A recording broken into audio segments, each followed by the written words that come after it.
السلام علیکم ورحمۃ اللہ وبرکاتہ۔ دوستو، آج آپ کے سامنے قرآن پاک اور حدیث نبی صلی اللہ علیہ وسلم کی روشنی میں حابیل اور قابیل کا قصہ بیان کریں گے۔ حضرت آدم علیہ السلام اور اماں حوا علیہ السلام کو اللہ تعالیٰ نے 2 بیٹے عطا کیے، لیکن خدا کی قدرت، دونوں بھائیوں کے مزاج، عادات اور اطوار میں آسمان و زمین کا فرق تھا۔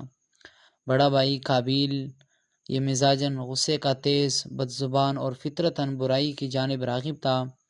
حسد، بغض، سرکشی، تکبر اس کی مزاج میں شامل تھا، اور قابیل کا ذریعہ معاش کھیتی باڑی تھا، جبکہ دوسرا بھائی قابیل، وہ حابیل سے چھوٹا تھا، وہ بہت نیک سیرت، متقی اور پرہیزگار اور عاجز تھا، اور اس کا کام وہ بھیڑ بکریاں چرایا کرتا تھا اور فارغ وقت میں اپنے والد کی خدمت کرتا تھا۔ قابیل یعنی کہ بڑا بھائی شکل و صورت میں چھوٹے بھائی حابیل سے زیادہ خوبصورت تھا، جبکہ چھوٹا بھائی حابیل وہ قابیل سے زیادہ طاقتور اور قوی تھا، اور اپنے اچھے اخلاق، نیک سیرت اور دیگر خصوصیات کی وجہ سے والدین کو زیادہ پیارا تھا، اور اسے حضرت آدم علیہ السلام اپنا جانشین مقرر کرنا چاہتے تھے، جبکہ قابیل کی بری عادات کی وجہ سے اس کے متعلق حضرت آدم علیہ السلام ہر وقت سوچ و بچار میں رہتے تھے اور اس کی اصلاح کی کوشش بھی کرتے تھے۔ تو دوستو، یہ تھا مختصر ان کا تعارف، لیکن اب آتے ہیں کہ ان کی جھگڑا کس بات پر ہوا، ان کا جھگڑا اور کس وجہ سے ہوا۔ تو دوستو، جب حضرت آدم علیہ السلام کو اور حضرت اماں حوا علیہ السلام کو جنت سے دنیا میں بھیجا گیا، جب دنیا کے اندر وہ تشریف لائے اور توالد اور تناسل کا سلسلہ شروع ہوا، تو ان کی نسل میں اضافے کے لیے ہر ایک حمل سے ان کے 2 جڑواں بچہ پیدا ہوتے تھے، ایک لڑکا اور ایک لڑکی۔ تو بہن بھائی ہونے کی وجہ سے ان کا آپس میں نکاح حرام تھا، چنانچہ اللہ تعالیٰ نے اس وقت کی ضرورت کے لحاظ سے شریعت آدم علیہ السلام میں یہ خصوصی حکم جاری فرما دیا تھا کہ حضرت حوا علیہ السلام سے جڑواں بچہ پیدا ہونے والے لڑکے اور لڑکی کا عقد نکاح، یعنی ان کا نکاح دوسرے وقت میں پیدا ہونے والے جڑواں بچے سے کر دینا جائز تھا۔ اسی حکم کے مطابق قابیل اور حابیل کا نکاح ہونا تھا۔ قابیل عمر میں بڑا تھا، اس کے ساتھ اس کی جو ہمشیرہ پیدا ہوئی، اس کی جو بہن پیدا ہوئی، وہ حابیل کے ساتھ پیدا ہونے والی ہمشیرہ سے بہت زیادہ حسین اور خوبصورت تھی۔ تو جب نکاح کا وقت آیا تو حسب حکم حابیل کے ساتھ پیدا ہونے والی ہمشیرہ قابیل کے حصے میں آئی، لیکن چونکہ وہ خوبصورت نہیں تھی، چنانچہ قابیل نے اس سے شادی سے انکار کر دیا۔ وہ اپنی سگی ہمشیرہ سے شادی کرنے کا خواہش مند تھا، تو حضرت آدم علیہ السلام نے شرعی قاعدے کے موافق اسے قبول نہیں فرمایا اور قابیل کو اللہ پاک کے حکم کے مطابق عمل کی تلقین کی۔ لیکن قابیل اپنی ضد سے باز نہ آیا، اور بڑا ہونے کی وجہ سے قابیل اپنے والد کا جانشین سمجھتا تھا، لیکن وہ حابیل کے تعلق سے وہ خوب واقف تھا کہ میرے والد حابیل کو اپنا جانشین مقرر کریں گے اور اس حسین اور خوبصورت لڑکی کی شادی حابیل سے ہوگی۔ اس فیصلے نے اسے حابیل کا دشمن بنا دیا۔ حضرت آدم علیہ السلام نے جب دونوں بھائیوں کے درمیان یہ تنازع کو دیکھا اور اختلاف کو دیکھا، تو اختلاف کو ختم کرنے کے لیے دونوں بھائیوں کے لیے یہ تجویز پیش کی کہ تم دونوں بارگاہ خداوندی میں اپنی اپنی قربانی پیش کرو۔ اللہ تعالیٰ تم دونوں میں سے جس کی قربانی قبول فرمائے گا، تو اس لڑکی کی شادی اس سے کر دی جائے گی۔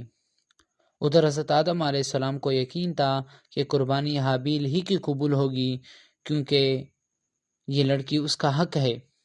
اس زمانے میں قربانی قبول ہونے کی علامت یہ تھی کہ آسمان سے ایک آگ آتی اور قربانی کو کھا جاتی، اور جس کی قربانی کو آگ نہ کھائے تو اس کا مطلب یہ ہوتا کہ قربانی اللہ کے حضور قبول نہیں ہوئی۔ جب آدم علیہ السلام نے ان کو یہ مشورہ دیا، اسی اثنا میں اللہ تعالیٰ نے حضرت آدم علیہ السلام کو حج کی ادائیگی کے لیے مکہ مکرمہ جانے کا حکم فرمایا۔ حضرت آدم علیہ السلام قابیل کی جانب سے متفکر تھے، چنانچہ حج پر روانہ ہونے سے پہلے آپ علیہ السلام نے دونوں بیٹوں کو بلا کر نصیحت کی کہ بارگاہ الہی کی طرف سے جو فیصلہ آئے اسے دونوں بھائی بخوشی قبول کریں اور آپس میں مل جل کر رہے۔ اسی ہدایت اور نصیحت کے بعد حضرت آدم علیہ السلام حج کے لیے روانہ ہوئے۔ قابیل باپ کی نصیحت کی وجہ سے قربانی دینے کے لیے آمادہ ہوا تھا، چنانچہ دونوں بھائیوں نے قربانی پیش کی۔ حابیل بکریوں والا تھا، اس نے نہایت عمدہ اور خوبصورت بکری رائے خداوندی میں پیش کی، اور حابیل کھیتی باڑی والا تھا، لہذا اس نے فضول اور ردی فصل کا ایک گھٹا قربانی میں دیا۔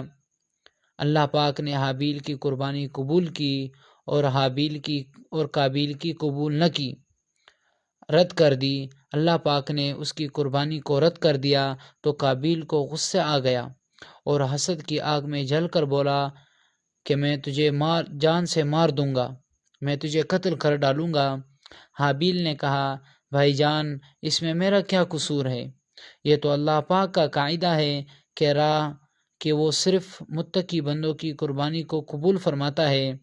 اگر آپ مجھے قتل کرنے کے لیے اپنا ہاتھ چلائیں گے تب بھی میں آپ کو قتل کرنے کے لیے اپنا ہاتھ نہیں چلاؤں گا، کیونکہ مجھے تمام جہانوں کے پروردگار اللہ پاک کا خوف ہے۔ تو قابیل حسد کی آگ میں جل رہا تھا اور غضبناک تھا، تو اپنے نفس پر قابو نہ پایا اور اپنے بھائی کو قتل کر ڈالا، جس سے وہ نقصان پانے والوں میں سے ہوا۔ اس قربانی کا ذکر فرما کر اللہ پاک نے لاش کی تدفین کے بارے میں یوں فرمایا، جس کا ترجمہ یہ ہے کہ اب اللہ نے ایک کوے کو بھیجا جو زمین کو ریدنے لگا تاکہ اسے دکھائے کہ اپنے بھائی کی لاش کو کس طرح چھپائے۔ تو قابیل کہنے لگا، ہائے افسوس، کیا میں اس کوے کی طرح بھی نہ بن سکا کہ اپنے بھائی کی لاش چھپا دیتا، سو پشیمان ہونے والوں میں سے ہو گیا۔ ادھر حضرت آدم علیہ السلام کو اپنے بیٹے حابیل کے قتل کا سخت رنج و صدمہ تھا، کیونکہ وہ حضرت آدم علیہ السلام کا جانشین تھا۔ تو حضرت آدم علیہ السلام اس کی یاد میں 40 سال تک روتے رہے، یہاں تک کہ اللہ پاک نے انہیں حابیل کے بدلے ایک اور نیک سعادت مند بیٹا عطا فرمایا، جس کا نام حضرت آدم علیہ السلام نے شیس رکھا، جس کا معنی ہے اللہ کا عطیہ۔ حضرت شیس علیہ السلام کو اللہ پاک نے نبوت سے سرفراز فرمایا۔ حابیل کے لاش کو دفن کرنے کے بعد قابیل کو والد کے غصے کا خوف تھا، چنانچہ شیطان کے مشورے پر وہ یمن بھاگ گیا، جہاں وہ رہنے لگا اور والد کے دین کو چھوڑ کر پہلے آتش پرستی اور اس کے بعد بت پرستی شروع کر دی، اور ناحق قتل کرنے کی وجہ سے اس کو دنیا میں فوری طور پر اس طرح سزا ملی کہ اس کی پنڈلی ران کے ساتھ چمٹ گئی، اور جس طرف سورج کا رخ ہوتا اس کا چہرہ خود بخود اس کی طرف گھوم جاتا۔ اپنے بھائی کے ساتھ حسد، سرکشی اور گناہ کی وجہ سے اسے یہ رسوائی اور عذاب دنیا میں ہی ملا، جبکہ آخرت کا عذاب سخت اور اپنی جگہ قائم ہے۔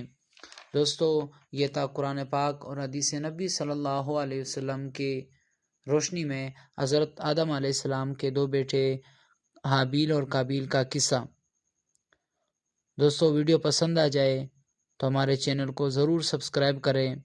زندگی رہی تو انشاءاللہ آپ کے خدمت کے اندر ایک اور خوبصورت ویڈیو لے کر آئیں گے قرآن حدیث نبی صلی اللہ علیہ وسلم کی روشنی میں۔ اب دیجیے اپنے بھائی کو اجازت۔ السلام علیکم ورحمۃ اللہ وبرکاتہ۔